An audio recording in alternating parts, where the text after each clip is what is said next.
샬롬. 사랑하는 형제자매 여러분, 그동안 평안하셨습니까? 김영수 목사입니다. 5월은 가정의 달입니다. 어린이날, 어버이날, 부부의 날이 5월에 있습니다. 저는 오늘 행복한 부부에 관하여 메시지를 전하려고 합니다. 먼저 희망구 하겠습니다. 희망을 가지세요. 좋은 일이 있을 것입니다. 나의 희망은 예수님과 함께 영원히 행복하게 사는 것입니다. 어떤 배우에게 부부가 뭐냐고 물었더니 희극과 비극의 시나리오라고 했고, 사업가에게 물었더니 위험한 투기라고 했습니다. 또 군인에게 물었더니 30년 전투라고 말하고, 음악가는 소프라노와 베이스의 화음으로, 기상통보가는 맑고 구름이 끼다가 천둥치고 소나기가 오는 것이라고 비유했다고 합니다. 나름대로 의미가 있는 비유입니다. 그런데 하나님은 부부를 무엇이라고 하셨을까요? 마태복음 19장 6절에 보면 그런즉 이제 둘이 아니요 한 몸이니 그러므로 하나님이 짝지어 주신 것을 사람이 나누지 못할지니라 하였습니다. 결혼은 하나님이 짝지어 주신 것입니다. 결혼을 통하여 부부의 관계가 이루어지게 되는 것은 부부를 통하여 하나님의 영광을 드러나게 하는 거룩한 목적이 있습니다. 결혼은 아이를 생산하기 위한 목적만 있는 것일까요? 또 결혼은 성적 충족만을 위하거나 보금자리 안식처일 뿐인가요? 아닙니다. 우리는 결혼생활, 부부생활을 통해서도 하나님의 영광을 드러내야 하며 부부가 그러한 목적으로 살 때 행복하게 되는 것입니다.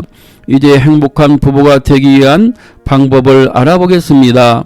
첫째는 하나님을 잘 경외하며 하나님의 영광을 드러내는 목적이 있어야 합니다. 행복한 결혼생활 하려면 건강하고 경제적으로 여유가 있고 아들, 딸 잘 낳고 살면 되지 않는가 하는 생각을 우선 할 수도 있습니다. 그 생각도 틀린 것은 아닙니다. 그런데 나에게 부를 주시고 귀한 자녀를 주시고 건강 장수를 주신 분이 누구일까요? 내 노력만 하면 될까요? 역대상 29장 12절에 보면 다윗 왕의 기도가 나오는데 이런 내용입니다. 부와 귀가 주께로 말미암고 또 주는 만물의 주제가 되사 손에 권세와 능력이 있사오니 모든 사람을 크게 하심과 강하게 하심이 주의 손에 있나이다. 전혀 모르는 남녀를 부부로 맺게 하시고 오늘까지 지켜주시고 축복해 주신 하나님께 영광을 드려야 합니다. 둘째로 행복한 부부 생활을 위하여 상대방에 대하여 오래 참아주는 것입니다. 성경에서 사랑장이라고 하는 고린도전서 13장을 보면 사랑은 오래 참는 것이라고 하였습니다. 바울 사도는 사랑의 덕목 15가지를 소개하고 있는데 그중 5가지가 인내와 관련되어 있습니다. 사랑은 오래 참고 온유하고 성내지 아니하고 모든 것을 참고 모든 것을 견디는 것, 이 모두가 인내와 관련되어 있습니다. 아가페의 제일 특성은 인내입니다. 사랑의 본질 되시는 하나님께서도 하나님을 거역하고 범죄하는 인생들에게 얼마나 인내하시는 줄 모릅니다. 출애굽기 34장 6절 말씀을 읽어보겠습니다.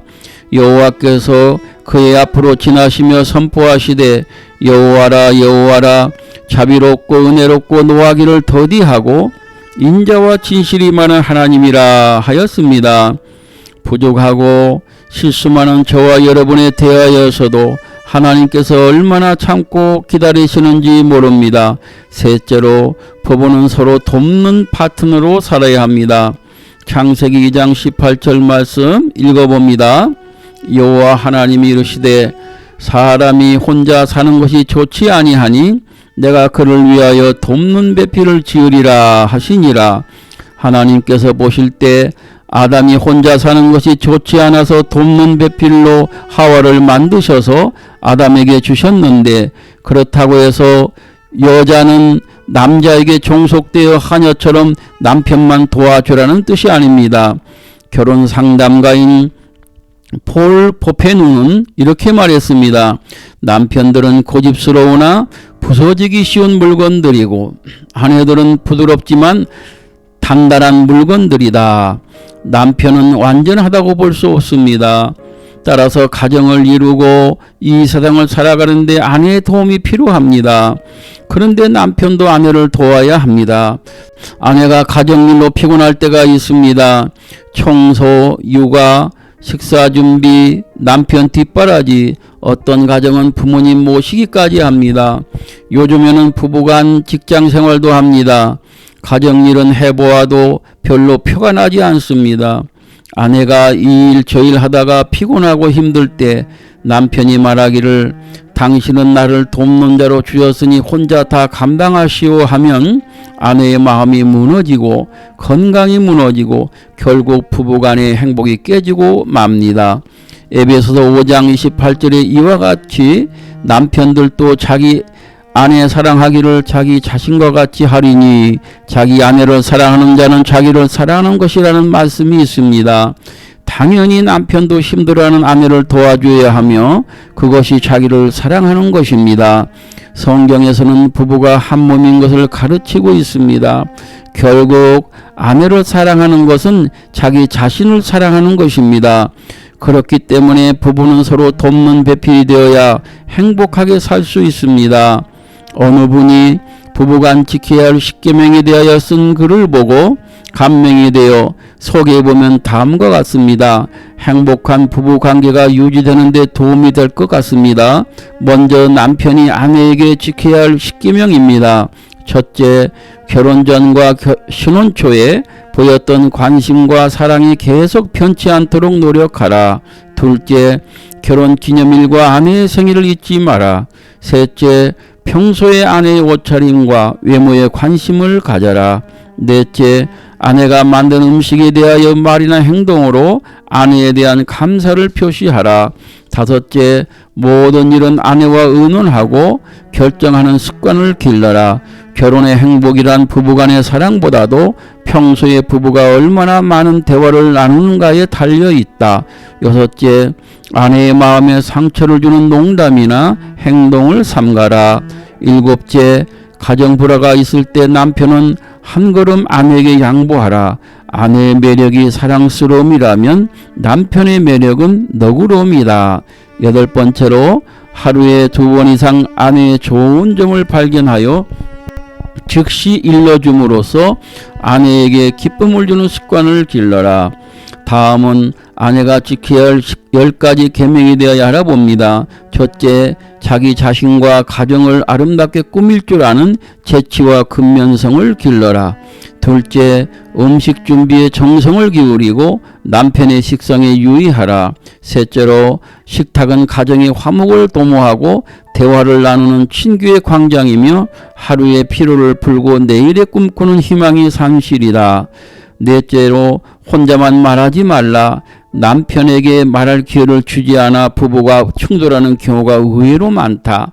다섯째, 남들 앞에서 남편의 결점을 늘어놓거나 지나친 자랑을 하지 말라. 여섯째, 남편에게 따져야 할 말이 있을 때는 그의 기분 상태를 참작하라.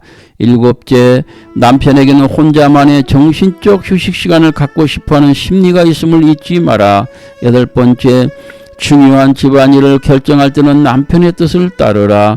아홉 번째로, 하루에 2번 이상 남편의 좋은 점을 발견하고 지적해 줌으로써 남편이 기쁨과 긍기를 갖도록 하라. 이제 메시지를 마무리하겠습니다. 부부 사이의 아름다운 결합을 나타내는 말로 금슬이 좋다는 말이 있습니다. 중국의 고서인 시경의 금술상화를 말하는 데서 유래되었다고 하는데, 금은 줄이 적은 소형 규모의 검은고를 말하고 슬은 줄이 많은 대형 검은고를 말합니다. 이 크고 작은 검은고를 합주하면 소리가 잘 조화되어 매우 아름답다고 합니다.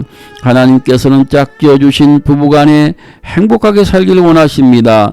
모쪼록 오늘 전한 메시지대로 참조하셔서 행복한 금슬 좋은 부부 생활을 이루어 나가시길 예수님의 존귀하신 이름으로 축원합니다. 기도하겠습니다. 하나님 아버지, 저희들을 부부로 맺어주심을 감사드립니다. 이 세상에서 한평생 살면서 하나님의 영광을 드러내는 저희들 부부가 되게 하시고, 건강을 주시고 필요한 재물도 주시고 선물로 주신 자녀 손들을 크게 축복하여 주시옵소서. 예수님의 존귀하신 이름으로 기도드립니다. 아멘.